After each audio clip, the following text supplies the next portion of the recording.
আলী আহমেদ খান চোখ বন্ধ করে বসে আছেন। মেঘ দু একটা বার আবিরের দিকে তাকিয়ে আবারও পত্রিকা পড়া শুরু করল। আবিরের শানিত দৃষ্টি যতবার নজরে পড়ছে ততবারই মেঘের পড়া আটকে আসছে। ক্ষণে ক্ষণে আবিরের কুচকানো ভুরু যুগল আরও কুচকে আছে।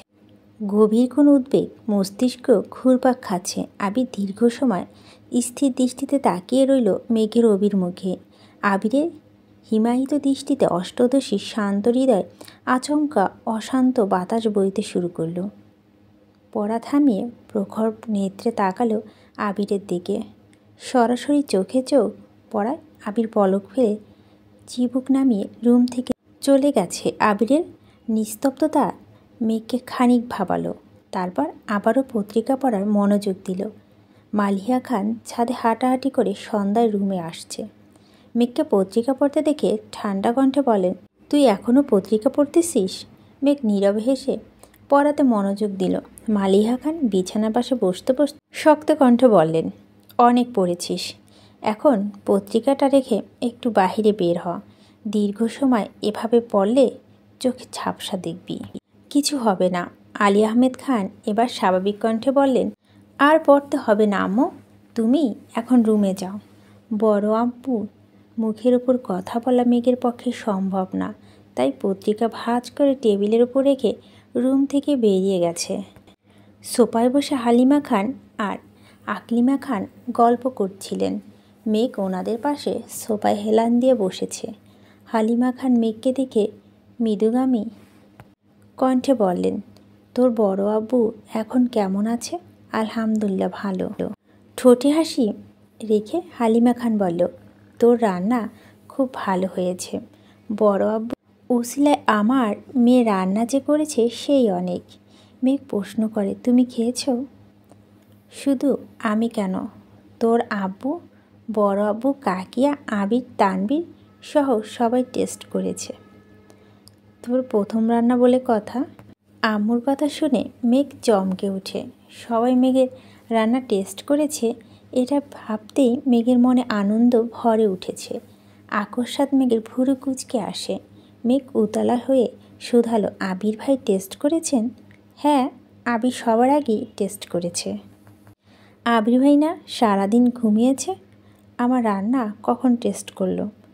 সকালে টেস্ট করে তারপরে ঘুমাতে গেছে। তোর রান্না তারিফ করেছিল। আবির ভাই নিজে থেকে আমার রান্নার প্রশংসা করেছেন। আকলিমা খান ঠোঁট বেঁকিয়ে মৃদুস্বরে বললেন, আরিফ কি সহজে কিছু বলে নাকি? বারবার জিজ্ঞেস করেছিলাম তাই বাধ্য হয়ে বলেছে, খুব ভালো হয়েছে। মেঘ মৃদু হাসল। এর মধ্যেই হালিমা খান বলে উঠলেন, তোর বড় আম্মু কিন্তু সারাদিন যাবতই তোর প্রশংসা করছে। কম করে হলো 15-20 বার বলেছে তুই বড় হয়ে গেছিস, বিয়ের বয়স হয়ে গেছে, তোকে নাকি বিয়ে দিয়ে দিবে। মেঘ মনে মনে বিড়বিড় করে বলছে, বড় আম্মু আমাকে বড় ভাবলেও কি হবে, ওনার ছেলের চোখে তো আমি পিপিলিকার মতো, ওনার নজরে আমি পড়ি না। আকলিমা খান উপরে ব্যালকনির দিকে তাকিয়ে হঠাৎ উদ্বিগ্ন কণ্ঠে বললেন, আবির উঠেছে দেখলাম, কফি খাবে কি না? করে দিব? হালিমা খান কিছু বলার আগেই মেঘ বসা থেকে উঠতে উঠতে বলল, আমি কফি নিয়ে যাচ্ছি, তোমরা গল্প করো। আকলিমা খান আর হালিমা খান দুজনে আশ্চর্যিত চোখে তাকিয়ে আছেন। মেঘ সেসবে পাত্তা না দিয়ে রান্নাঘরে গেল কফি করার জন্য। দু চা নিষ্পলকভাবে তাকিয়ে আছে মেঘের দিকে। মেঘ খুব সাবধানতার সহিত আবিরের জন্য কফি বানিয়ে নিজেই নিয়ে যাচ্ছে। কফি হাতে আবিরের রুমে ঢুকলো। আবির কোথাও নেই। টেবিলের ওপর কফি কাপ রেখে সম্পূর্ণ রুমে চোখ বুলালো। আবির কোথাও নেই। হঠাৎ বারান্দার কথা মনে হতেই এগিয়ে গেল সেদিকে। আবির চেয়ারে বসে রেলিংয়ে পা ঘেঁষে চোখ বন্ধ করে বসে আছে। মেঘ অনুচ্চত কণ্ঠে বলল, আপনার জন্য কফি নিয়ে আসছি। মেঘের কণ্ঠস্বর স্নায়ুতন্ত্রে প্রবেশ মাত্রই আবির চোখ মেলল, অপতঙ্কে তাকালো মেঘের দিকে। মেঘ পুনরায় অচঞ্চল্য স্বরে প্রশ্ন করল, কফিটা এখানে নিয়ে আসবো? আবির ভুরু কুঁচকে সূক্ষ্ম নেত্রে তাকিয়ে বিরক্ত ভরা কণ্ঠে বলল, কি হয়েছে তোর? মেঘ এদিক সেদিক তাকিয়ে শমিত স্বরে জানালো, আমার আবার কি হবে? কিছু না হলে এত ম্যাচিউর ব্যবহার কেন করতেছিস? কাকে কি বোঝাতে চাচ্ছিস? মেঘ কপালে ভাঁজ ফেলে মন খারাপ করে বলল, আমি কাউকে কিছু বোঝাতে চাচ্ছি না। কাকিয়া আম্মু আপনার কফির কথা বলছিল, তাই আমি নিয়ে আসছি। আমার কাজ আছে, আসছি। মেঘের মাথা নিচু করে যেতে নিল। আবির চেয়ার থেকে উঠে এক পা এগিয়ে মেঘের ডান হাতের কবজি শক্ত করে ধরে। আকস্মাৎ কাণ্ডে ভগড়ে গেছে। ঘাড় ঘুরিয়ে আবিরের দিকে তাকাতেই চোখ পড়ে একজোড়া রক্তাভা আঁখি। সহসা মেঘ ঢোক গিলল। আবির ভাইয়ের রাগের কারণ মেঘের অজানা। কি ভুল করেছে তাও বুঝতে পারছে না। চিবুক নামিয়ে ধীর কণ্ঠে বলল, ছাড়ুন প্লিজ, হাতে ব্যথা লাগছে। হাত ছাড়ার বদলে আবির আরও শক্ত করে নিরেট কণ্ঠে বলল, কি কাজ আছে তোর? আবিরের রাগের স্বর বুঝতে পেরে মেঘ ধীর স্থির গতিতে বলল, বড় আব্বুর কাছে যাব। কোনো প্রয়োজন নেই। মানে? আব্বু যথেষ্ট সুস্থ আছেন, তোকে আব্বুর দেখাশোনা করতে হবে না। কেন? আবির রাগান্বিত কণ্ঠে বলল, কারণ আমি চাই না তুই আমার আব্বু আম্মুর এত যত্ন নিস। আমি আমার বাবা মাকে দেখে রাখতে পারবো, আর আমার প্রতিও তোর কোনো প্রকার আহ্লাদি ভাব দেখাতে হবে না। কফি আমি করে খেতে পারবো, কাউকে কফি করে দেওয়ার কোনো প্রয়োজন নেই। মেঘ এবার চোখ তুলে আবিরের দিকে তাকায়। হাতের ব্যথার থেকে কয়েক গুণ বেশি ব্যথা বুকে করছে। আবিরের নিষ্ঠুরতা দেখে মেঘের মনের কোণে মেঘের ঢেকে গেছে। মেঘ করুণ স্বরে বলল, আপনার আব্বু আম্মু বলেই কি আমি যত্ন নিতে পারবো না? ওনারা তো আমারও বড় আব্বু বড় আম্মু। আমার কি ওনাদের যত্ন নেওয়ার অধিকার নেই? আবিরের রাগ দ্বিগুণ বেড়ে গেছে। রাগে কটমটো করতে করতে বলল, না, নেই, কোনো অধিকার নেই। মেঘের কণ্ঠস্বর ভারী হয়ে আসে। আকস্মাৎ দুর্বহ কণ্ঠে বলে উঠল, আপনি বললেই হলো, আমি যত্ন নিবই, ছাড়ুন। হাত না ছাড়া সত্ত্বেও মেঘ চলে যাওয়ার জন্য পা বাড়ায়। আবির সহসা মেঘের হাতের কবজিটা টান দিতে মেঘ আবিরের বুকের কাছে চলে আসে। আবির সঙ্গে সঙ্গে ঘুরিয়ে মেঘকে বারান্দার দেওয়ালের সঙ্গে চেপে ধরে। মেঘের স্থির হতে পারছে না, মাথা ঘুরছে। আবির আরেক হাতে মেঘের নামানো চিবুক উপরে উঠায়। আবির তখনও অগ্নিদৃষ্টিতে তাকিয়ে আছে। কণ্ঠ 3 গুণ ভারী করে আবির বলল, আমার কথা না মানলে এর ফল খুব ভয়ানক হবে। তুই যদি ভেবে থাকিস তুই সব বিষয়ে ছাড় পেয়ে যাবি, তাহলে তুই ভুল ভাবছিস। মেঘ শীতল চোখে তাকিয়ে বিড়বিড় করে বলল, আপনি এত নিষ্ঠুর কেন? নিষ্ঠুর পৃথিবীতে প্রতিটা মানুষকেই প্রয়োজনে নিষ্ঠুর হতে হয়। মেঘ তপ্ত স্বরে বলল, বড় আব্বু বা বড় আম্মু যত্ন কেন নিতে পারবো না? এটা একটা কারণ বলুন। আবির গম্ভীর কণ্ঠে জানালো, আমার আব্বু আম্মুর ব্যাপারে আমি কি সিদ্ধান্ত নিব তার কারণ তোকে বলতে হবে। আমার বাবা মাকে আমি যেভাবে দেখে রাখবো, একা না পারলে কয়েকজন নার্স নিয়োগ করব, তবুও তোকে যেন ওনাদের আশেপাশে সর্বক্ষণ ঘুরঘুর করতে না দেখি। মেঘ আকপাস না ভেবেই বলে উঠল, আমি কি আপনাদের খুব বিরক্ত করি? হ্যাঁ, অনেক বিরক্ত করিস। এই যে এখন করতেছিস। মেঘের চোখ টলমল করছে, হৃদয়ে খুঁড়ে দীর্ঘশ্বাস বেরিয়ে আসে। মেঘ কাঁদো কাঁদো কণ্ঠে বলল, ঠিক আছে, আজকের পর আমি আপনাদের কারো জীবনে বিরক্তর কারণ হব না। আবির ঠাস করে মেঘের হাত ছেড়ে গজগজ করতে করতে বলল, বেশি বুঝলে এমনই হবে। মেঘ ছলছল নয়নে কিছুক্ষণ নিজের হাতের দিকে তাকিয়ে থেকে মাথা নিচু করে চলে গেছে। আবির ধপ করে চেয়ারে বসে পড়েছে। চোখ বন্ধ করে দু হাতে মাথা চেপে ধরেছে। মেঘের সঙ্গে রাগ দেখাতে বড্ড কষ্ট হয়, কিন্তু মেঘের এই ম্যাচুর আচরণে আবির আতঙ্কে আছে। অষ্টদশীর পরিপক্কতা দেখে বাড়ির মানুষ কোনোভাবেই যদি মেঘের জন্য সম্বন্ধ দেখা শুরু করে, তখন আবির কী করবে? কিভাবে আটকাবে আব্বু চাচুকে? মেঘ অবুঝের মতো বড় আব্বুর যত্ন করছে, কিন্তু তারা তো এটাকে সেভাবে নেবে না। হুট করে এমন কোনো ঘটনা ঘটলে আবির সম্পূর্ণরূপে চূর্ণ হয়ে যাবে। আব্বু চাচুর সামনে দাঁড়ানোর মতো মিনিমাম যোগ্যতাটা তার হয়নি। এজন্য আবির সর্বক্ষণ চায় মেঘ সবার চোখে পিচ্চি থাকুক, মেঘের বাচ্চা মেতে থাকুক এই বাড়ি। ক্ষণক্ষরে কারো চোখে যেন মেঘের ম্যাচুরিটি না পড়ে। আবির তার সুপ্ত অনুভূতি চেপে মেঘকে যা তা বলেছে। মেঘ কষ্ট পাবে, এটা খুব স্বাভাবিক, কিন্তু মেঘের জন্য অন্য ছেলে দেখা হলে আবির মেঘ দুজনই কষ্ট পাবে। তখন সেই কষ্টের মাত্রা বর্তমান থেকে কয়েক গুণ বেশি হবে। আবির ব্যালকনিতে প্রায় 1.5-2 ঘন্টা বসে রইল। মেঘের আনা কফি টেবিলে ঠান্ডা হয়েছে। ঘন্টা 2 পর তানবীর এসে কিছুক্ষণ কথা বলে আবার বেরিয়ে গেছে। আবিরের আচরণে মেঘ অনেক বেশি কষ্ট পেয়েছে, যার বহিঃপ্রকাশ ঘটেছে মেঘের রুমে। রাগে ঘরে প্রতিটা জিনিস এলোমেলো করে বিছানা উপুড় হয়ে শুয়ে পড়েছে। বারবার কানে বাজছে, আমার কথা না মানলে এর ফল খুব ভয়ানক হবে।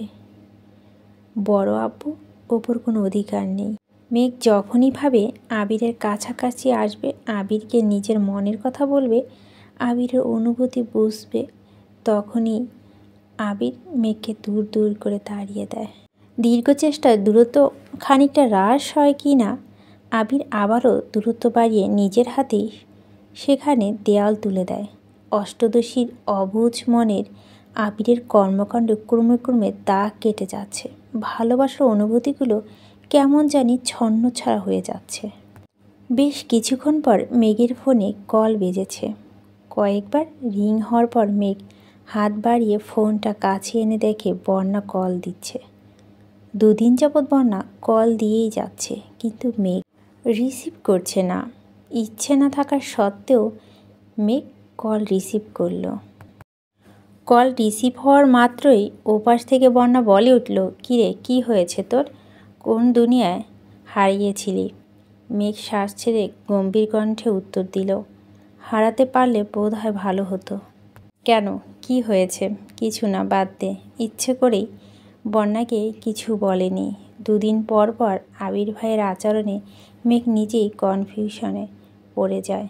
সেখানে বন্যা তো আবির ভাইকে সামনাসামনি দেখেই না, আচরণ কিভাবে বুঝবে? বন্যা চিন্তিত কণ্ঠে প্রশ্ন করল, তোদের বাসায় কি সমস্যা রে? তোকে কে বলেছে? তানবীর ভাই। মেঘ একে একে সব ঘটনা বিস্তারিত বলেছে। খুব প্রয়োজনীয় কথা ব্যতীত মেঘ পারিবারিক ঝামেলা বন্যাকে খুব একটা শেয়ার করে না, তবে মানসিক পীড়ন সহ্য করতে না পেরে এখন কম বেশি শেয়ার করে। মনের ভেতর কত কথা জমিয়ে রাখা সম্ভব?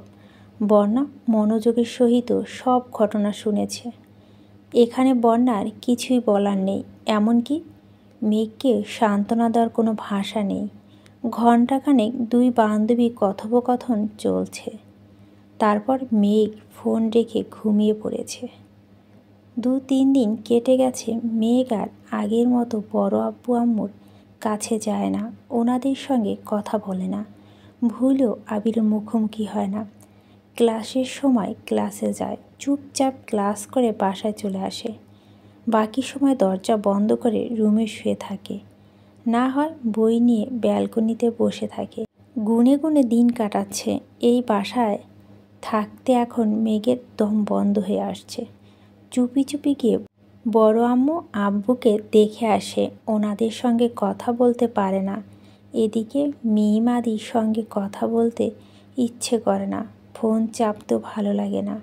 মন খারাপ থাকলে যেমন সব কিছু অসহ্য লাগে, মেঘের অবস্থাও এখন তেমন। রাতের বেলায় মোজাম্মেল খান বাসায় ফেরার কিছুক্ষণ পরই মেঘ আব্বুর রুমের সামনে হাজির হলো। অনুমতি নিয়ে রুমে প্রবেশ করলো। হালিমা খান মেঘের মলিন মুখ দেখে প্রশ্ন করলেন, কি হয়েছে তোর? মন খারাপ কেন? মোফাজ্জল খান এবার চোখ তুলে মেয়ের দিকে তাকালেন, ভুরু কুঁচকে প্রশ্ন করলেন, কিছু বলবা? কতদিন হয়ে গেছে আমরা নানু বাড়িতে যাই না, চলুন না নানু বাড়ি থেকে ঘুরে আসি।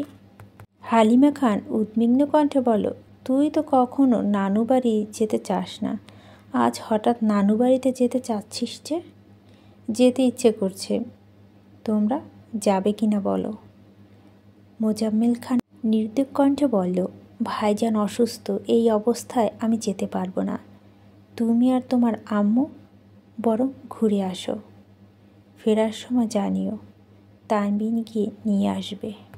হালিমা খান প্রশ্ন করলেন, কবে যাবি? কালই। ক্লাস আছে না? আছে, করব না, আমার ঘুরতে যেতে ইচ্ছে করছে। মোজাম্মেল খান ভারী কণ্ঠে বললেন, ক্লাস করতে হবে না, ওর যেহেতু যেতে ইচ্ছে করছে নিয়ে যাও।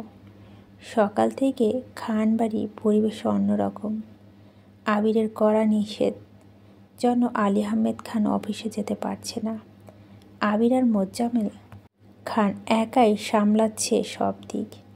ইকবাল খান গতকাল ভোরবেলা সিলেটে চলে গেছে। খাবার টেবিলে বসে আবির মোজাম্মেল খান আলী আহমেদ খানের সঙ্গে কোনো এক বিষয় আলোচনা করা ব্যস্ত। মিমাদি নিজেদের মতো খাবার খাচ্ছে। তানভীর তাড়াহুড়া করে খেয়ে বেরিয়ে গেছে। খাবার টেবিলে মেঘ নেই দেখে মোজাম্মেল খান শুধালেন, মেঘ খাবে না?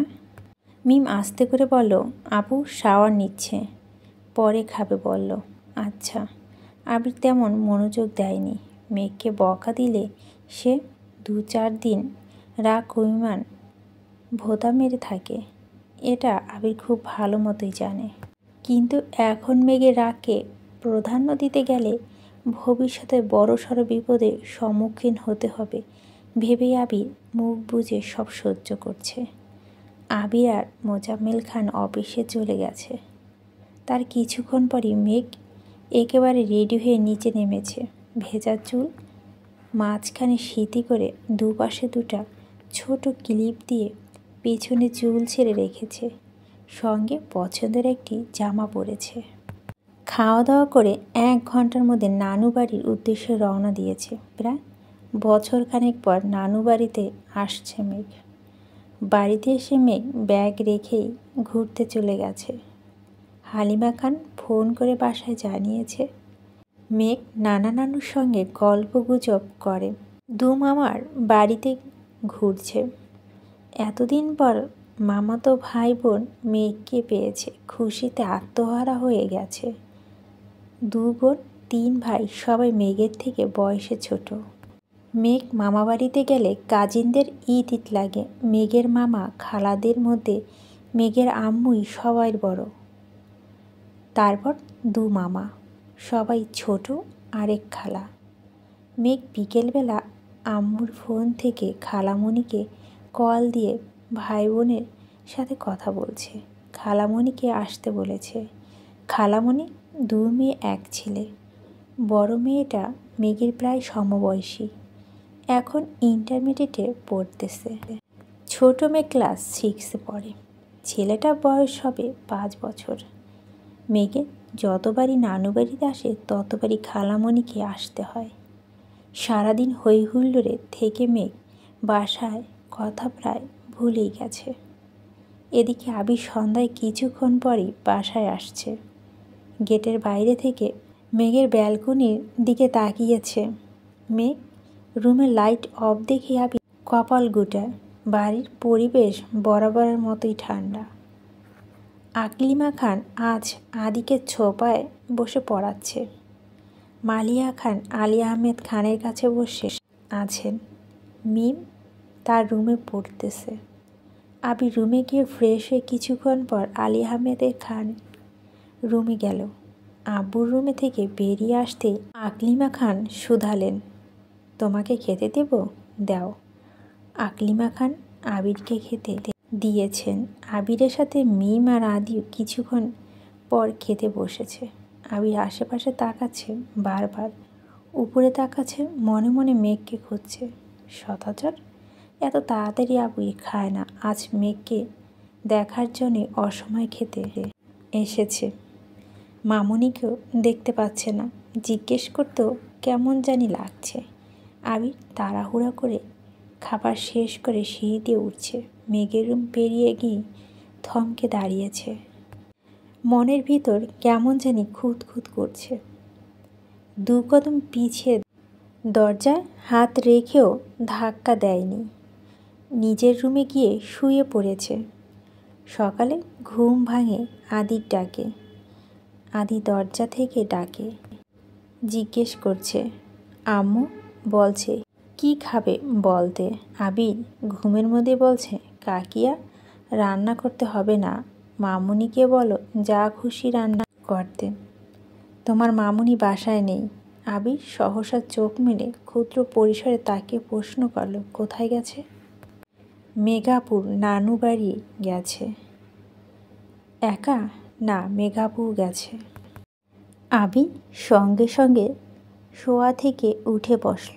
মেঘ বাসায় নেই, অথচ সে কিছুই জানে না। আদি চলে যেতে আবির সঙ্গে সঙ্গে মেঘের নাম্বারে কল দিয়েছে, কিন্তু মেঘের ফোন বন্ধ। মেঘ রাগ করে বাড়ি ছেড়ে চলে গেছে, অথচ আবির কিছুই টের পায়নি। ভাবতেই আবিরের বুক কাঁপছে। একদিকে মেঘের ফোন বন্ধ পেয়ে আবির রীতিমতোই ঘামতে শুরু করেছে। বাধ্য হয়ে মামুনিকে কল দিয়ে কথা বলেছে। মেঘের কথাও জিজ্ঞেস করেছে। মেঘ ভোরবেলা উঠে কোথায় ফুল আনতে চলে গেছে। আবির মামুনির সাথে কথা বলা শেষ করে সহসা তানবীরের রুমে গেছে। তানবীর তখনও ঘুমে বিভোর হয়ে আছে। গতকাল রাতে প্রায় 1টার দিকে বাসায় আসছে। সকালে তাড়াতাড়ি করে চলে গেছিল। মা বোনের খবরই নেওয়া হয়নি। হালিমা খান যাওয়ার আগে তানবীরকে কল দিয়েছিল, কিন্তু তানবীর ব্যস্ততার কারণে কথা বলতে পারেনি। কল রিসিভ করে শুধু বলছিল, পরে ফোন দিচ্ছি। পরে আর সময় হয়ে ওঠেনি। বাসায় ফিরতে দেরি হয়ে গিয়েছে বলে এত রাতে আম্মুকে ডাকেনি। তানবীর ঘুমাচ্ছে দেখে আবির আর ডাকেনি। আবির দুপুরের দিকে আবারও মেঘের নাম্বারে কল দিয়েছে, কিন্তু মেঘের নাম্বার তখন বন্ধ। বিকেলে বাসায় ফিরে কী যেন ভেবে মেঘের রুমে দরজা ধাক্কা দিয়েছে। বিকেলে অল্প রোদে রুমের দেওয়ালগুলো আলোকিত হয়ে আছে। আবিরের চোখে পড়ে বিছানার দিকে। বিছানার ওপর আবিরের দেওয়া সব গিফট সুন্দর করে গুছিয়ে রেখেছে। আবির ভুরু কুঁচকে সূক্ষ্ম নেত্রে তাকায়। হঠাৎ আবিরের চোখ পড়ে টেবিলের উপরে রাখা ফোনের দিকে। আবির এগিয়ে গিয়ে ফোন হাতে নিয়ে দেখল মেঘের ফোন বন্ধ করে টেবিলের ওপর রেখে চলে গেছে। অভিমানী মেঘ আবিরের রাগ সহ্য করতে না পেরে আবিরের স্মৃতি রেখে দূরে চলে গেছে। এদিকে মেঘ ফোন বন্ধ পেয়ে তামিম, মিনহাস, মিষ্টি সবাই বন্যাকে কল দিচ্ছে। মেঘ যে নানা বাড়ি যাবে এটা বন্যাকে বলেনি। 2 দিন হয়ে যাচ্ছে মেঘের ফোন বন্ধ পেয়ে বন্যা তানবীরকে কল দিল। তানবীর তখন বাইকে। বন্যা দ্বিতীয় কল টের পেয়ে বাইক সাইড করে কল রিসিভ করলো। বন্যা সালাম দিয়ে প্রশ্ন করলো, মেঘ কোথায় আছে? বুনু নানু বাড়ি গিয়েছে। কবে গেছে? 2 দিন হলো। আমার সঙ্গে তো ওই দিন রাতে কথা হলো, বলল না তো। তোমার বান্ধবী আমাকেও বলেনি, আমিও পরের দিন শুনেছি। মেঘের ফোন বন্ধ কেন? ফোন বাসা রেখে চলে গেছে। কেন? আমি কি করে বলবো? কবে আসবে? জানি না। আপনি না ভাই, জানেন না কেন? আমাকে না বলেই আমি কিভাবে জানবো? আম্মু জানে না। বুনুর যেই দিন ইচ্ছে হবে সেই দিনই আসবে। ও আচ্ছা, রাখি তাহলে। শোনো। জি। তোমার হাতে কি অবস্থা? এখন কিছুটা ঠিক হয়েছে। ওষুধগুলো খাচ্ছ সময় মতো? জি। আপনি কেমন আছেন? তানবীর ভুরু উঁচিয়ে মৃদু হেসে বলল, আলহামদুলিল্লাহ ভালো। কোথায় আছেন? রাস্তায়, বাইকে। সরি অসময়ে কল দিলাম। সমস্যা নেই, বলো। আর কিছু বলবো না, রাখি এখন। আচ্ছা, কি আর করার। 1 সপ্তাহ পেরিয়ে গেছে, মেঘের সঙ্গে কোনো যোগাযোগ নেই। তানবীর, আবির, মিমরা যখনই কল দেয়, মেঘ আশেপাশে কোথাও থাকে না। কাছে থাকলেও আবিরের কথা শুনলে মেঘ নিরুদ্দেশ হয়ে যায়। হালিমা খান সারা বাড়ি খুঁজেও মেঘকে পায় না। 4-5 দিন হলো মেঘের খালামণি আসছে। নানু বাড়িতে মেঘকে নিয়ে মোট 9 জন কাজিন। তানবীর আসলে পরিপূর্ণ হতো। রাত 12টা-1টা পর্যন্ত আড্ডা দিয়ে ঘুমায়। সকাল থেকে উঠে হই হুল্লা, খেলাধুলা, নানার সঙ্গে ঘোরাঘুরি, নানুর হাতের পিঠা খাওয়াতে ব্যস্ত থাকে। এই কয়েকদিন মেঘের মন অনেকটা হালকা হয়ে গেছে। হালিমা খানকে দিয়ে প্রতিদিনই মালিয়া খানকে কল দিয়ে মেঘের বড় আব্বু আর বড় আম্মুর খবর নেন, কিন্তু নিজে কথা বলে না। এমনকি তানবীরের সঙ্গে কথা বলে না। মেঘের সঙ্গে কথা বলতে না পেরে এদিকে আবিরের মাথা নষ্ট হয়ে যাচ্ছে। প্রতিদিনই মামুনিকে কল দেয়, কিন্তু মেঘকে একবারও কাছে পায় না। আজ ইচ্ছে করেই আবির রাত 11টায় কল দিয়েছে। প্রথম, দ্বিতীয়, তৃতীয়বার কল দেওয়ার পর অবশেষে কল রিসিভ হলো, কিন্তু কোনো কথা বলছে না। আবির প্রখর তপ্ত স্বরে ডাকলো, মেঘ। মেঘ নিশ্চুপ, কোনো কথা বলছে না। আবির পুনরায় মোলায়েম কণ্ঠে বলল, কথা বলবি না? মেঘ ঢোক গিলে শান্ত স্বরে বলল, বলুন। কি করছিস? ঘুমাবো। রাতে খেয়েছিস? জি। বাসায় আসবি কবে? জানি না। ক্লাস মিস হচ্ছে না? হোক, তবু আসবি না? না। বাসার মানুষদের মিস করিস না? না। আর কিছু বলবেন? কেন, বিরক্ত বোধ করছিস? মেঘ সশব্দে হেসে আস্তে করে বলল, না, হয়তো আমি কারো বিরক্তর কারণ হচ্ছি। ভালো থাকুন, আল্লাহ হাফেজ। মেঘের তীব্র অভিমান বুঝতে পেরে আবির আর কিচ্ছু বলতে পারল না। মেঘ কল কেটে দীর্ঘ নিঃশ্বাস ছাড়ল। এর আগে কখনো আবিরের সঙ্গে এত অভিমান নিয়ে কথা বলেনি মেঘ। আবির কল দিলেই রাগ অভিমান সব মিলিয়ে যায়, অথচ এবার মেঘের মন পাথরের ন্যায় শক্ত হয়ে গেছে। আবিরের মোলায়েম কোমল কণ্ঠস্বর অষ্টদশীর অভিমানের পাহাড় ভাঙতে ব্যর্থ হলো। এরপর থেকে প্রতিদিনই আবির রাত 11টার পরে মামুনির নাম্বারে কল দেয়। হালিমা খান 10টা বা 10:30 নাগাদ ঘুমিয়ে পড়ে। তারপর মেঘ আম্মুর ফোন দিয়ে গেম খেলে। আবিরের কল কাটা সাধ্যে হয় না বলে বাধ্য হয়ে রিসিভ করে। প্রতিদিনই 2-1টা কথা বলে মেঘ কল কেটে দেয়। আজ শুক্রবার। গতরাতে মেঘের সঙ্গে কথা বলি আবির ঘুমিয়েছে। 10টা বাজে, এখনও আবির ঘুমাচ্ছে। মামুনির নাম্বার থেকে কল আসতে আবিরের ঘুমের মধ্যে কল রিসিভ করে ঘুমন্ত অবস্থায় বলল, মামুনি। না, আমি মেঘ। ম্যাম, বলুন। ঘুমাচ্ছেন? পরে কল দিব। বলুন, আমার ঘুম শেষ। মেঘ মলিন হেসে বলল, ভাইয়াকে কল দিচ্ছি, ভাইয়া কল ধরছে না। কেন, কোনো দরকার? নানু ভাই ভাইয়াকে আসতে বলতেছে, আর আমরাও চলে যাব আজ। আচ্ছা, আমি তানবীরকে বলে দিব। আর একটা কথা। বলুন। আম্মু বলছিল ভাইয়ার সঙ্গে আপনিও আসার জন্য। মামুনি বলছে? তার মানে আপনি চান না আমি আসি? আপনার ইচ্ছে হলে, সুযোগ থাকলে আসবেন। আমি কাউকে জোর করে তার বিরক্তর কারণ হতে চাই না। রাখছি। আবির মুচকি হেসে তাড়াতাড়ি উঠে তানবীরের রুমে ছুটে গেল। তানবীর সকালে খেয়ে আবার শুয়েছে। আবির তপ্ত স্বরে ডাকল, আবির উঠ। আবিরের কণ্ঠের স্বর শোনা মাত্রই তানবীর হকচকে উঠল। গলা খাকারি দিয়ে প্রশ্ন করল, কি হলো ভাইয়া? আবির মুচকি হেসে বলল, বউ কল দিয়েছে, তাকে আনতে যেতে হবে। তাড়াতাড়ি রেডি হ। বাপরে বাপ, এত খুশি! বউটাকে কতদিন ধরে দেখি না, বুকের ভিতর শূন্যতা অনুভব করছি। তুই বুঝবি না। আহা গো, ভণ্ডামি না করে তাড়াতাড়ি উঠে রেডি হ। তানবীর রেডি হতে হতে আম্মুকে কল দিয়েছে।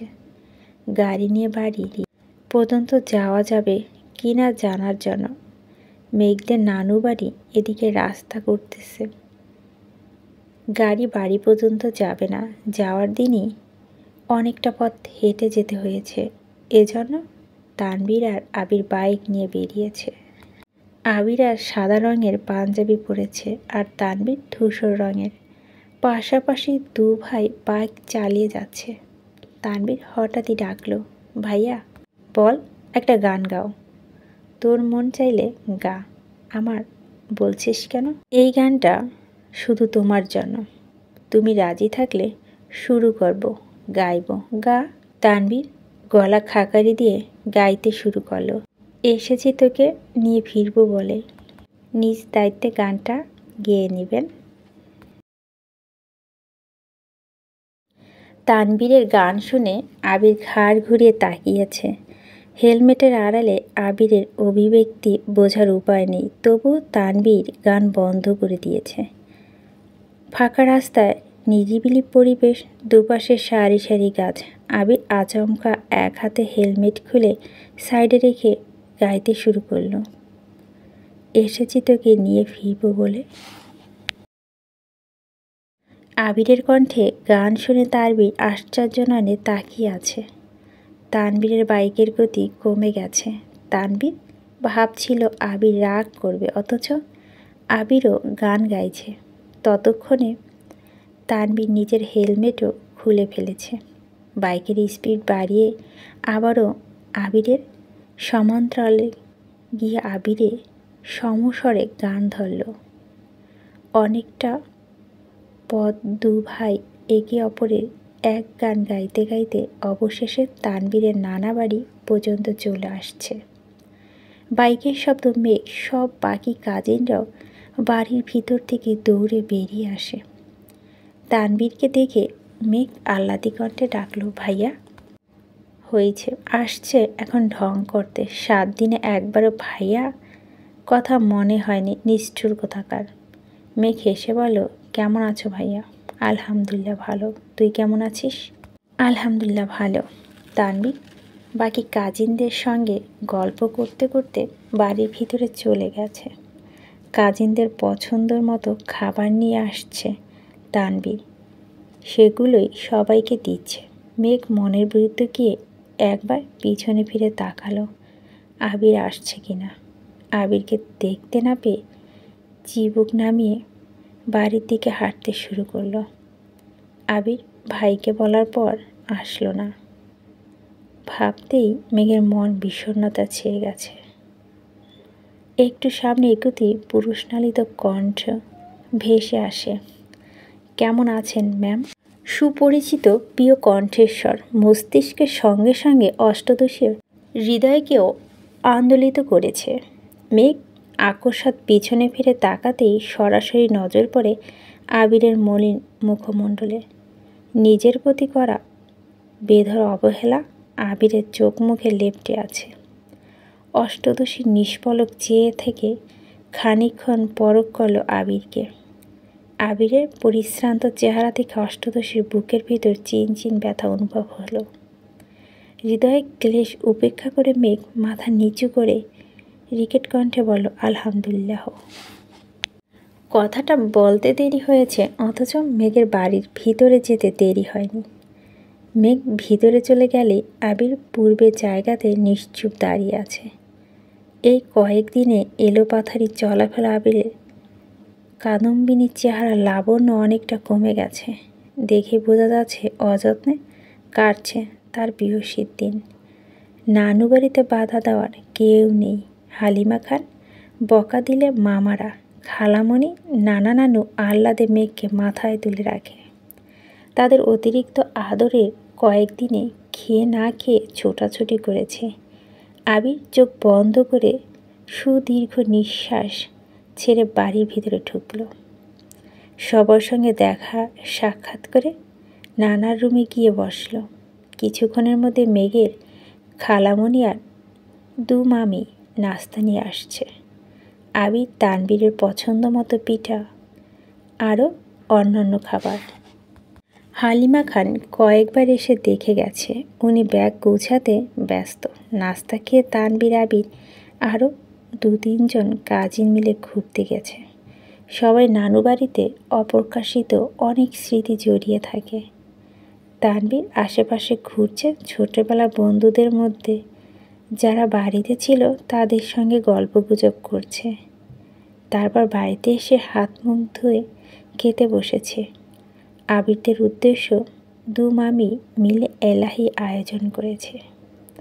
অবশ্য এত আয়োজনের পিছনে মেঘই হাত। ছোটবেলায় আবির মেঘের নানু বাড়িতে আসছিল কিনা তা মেঘে জানে না। মেঘের কাছে মনে হচ্ছে এটাই আবিরের প্রথম আগমন। নানু বাড়িতে আবির ভাইয়ের খাবার দাবার যেন কোনো রকম ত্রুটি না থাকে, তাই মেঘ নিজে সব লিস্ট করে নিয়েছে। রান্নার তদারকিও মেঘই করেছে। আবিরের পছন্দ তালিকায় যতটুকু মেঘ জানে সবটাই করিয়েছে। বেশ কয়েকটা রেসিপি মেঘ নিজেই রান্না করেছে, সঙ্গে তানবীরের পছন্দ মতো রান্না হয়েছে। সালাদ থেকে শুরু করে যা যা মেঘের পক্ষে করা সম্ভব সেসবই সে করেছে। ওরা আসতেই দেখা করে মেঘ লুকিয়ে পড়েছে। একবারের জন্য ওদের সামনে আসছে না। তানবীর আবিরের সঙ্গে অন্যান্য কাজিনরাও খেতে বসছে। তানবীর আচমকা আবিরের দিকে তাকিয়ে ডাকলো, ভাইয়া। কি আবেগী বেশি খেয়ে ফেলো না আবার। আবির আর চোখে তানবীরের দিকে তাকালো। তানবীরের মুখে রহস্যময় হাসি। আবির ভুরু কুটাতেই তানবীর বিড়বিড় করে বলল, আমি খবর পেয়েছি তোমার জন্য আজকে স্পেশাল আমার বোন নিজের হাতে রান্না করেছে। আবির ভুরু উঁচিয়ে উষ্ট বেঁকিয়ে তানবীরের দিকে তাকিয়ে আছে। তানবীর মুচকি হেসে বলল, এভাবে আমার না দেখে আমার বোনটাকে দেখলেও তো পারো। আবির গলা খাকিয়ে দিয়ে বিড়বিড় করে বলল, সময় হোক তখন দেখবি। তোর বোন ব্যতীত কোনো দিকই তাকাবো না। তানবীর নিঃশব্দে হাসল, সাথে আবিরও।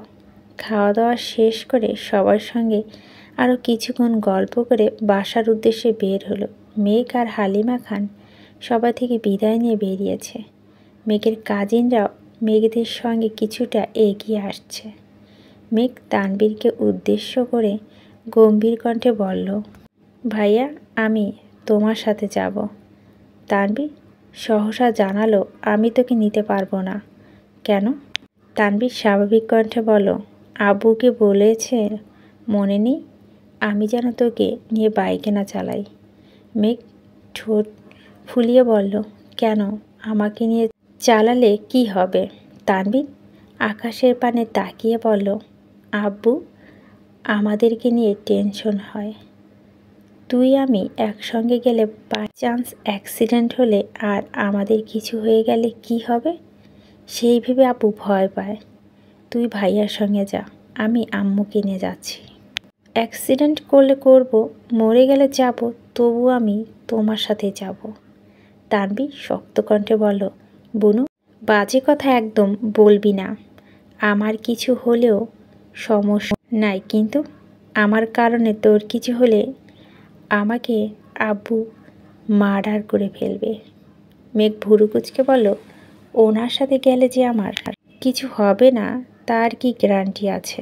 গ্যারান্টি আমি তোকে দিচ্ছি, কিছু হবে না তোর। মেঘ রাগে ফুঁসতে ফুঁসতে বলো, তবু তুমি আমায় নিয়ে যাবে না? আব্বুর কথা অমান্য করলে আমায় বাড়িতে জায়গা দিবে না। বোন, তুই কি চাস তোর এই হতভাগা ভাইটা অকালে বাড়ি থেকে বেরিয়ে যাক? মেঘ রাগে কটমটো করে বলল, হয়েছে, আর ইমোশনাল ব্ল্যাকমেল করতে হবে না। নিয়ে যাও আম্মুকে, আমি বাসায় গিয়ে আব্বুকে বিচার দিব। তানবীর হেসে আম্মুকে গাড়িতে বসতে বলল। হালিমা খান উঠতেই তানবীর বাইক স্টার্ট দিল। এদিকে আবির এতক্ষণ যাবৎ কোনো কথাই বলেনি। ওরা কিছু দূর যেতেই আবির বাইকে স্টার্ট দিতে দিতে বলল, কেউ কি আমার সঙ্গে বাইকে যেতে বিরক্ত বোধ করছে? মেঘ ফোঁস করে শ্বাস ছেড়ে নিজের ব্যাগটা মাঝখানে রেখে 1 সেকেন্ডের মধ্যে বাইকে উঠে বসছে। আবির লুকিং গ্লাসে তাকিয়ে পিয়সী রাগান্বিত মুখবিরর দেখে মৃদু হেসে বাইকে স্টার্ট দিল। মেঘের রাগ অতি সহজে কমবে না, এটা আবির বেশ বুঝতে পারছে। মেঘের ছোট থেকে এই স্বভাব, নিজের পছন্দের কোনো জিনিস কাউকে দিতে চায় না, এমনকি মিমকেও না। আর যদি কার উপর রাগ উঠে তাহলে এত সহজে রাগ কমে না।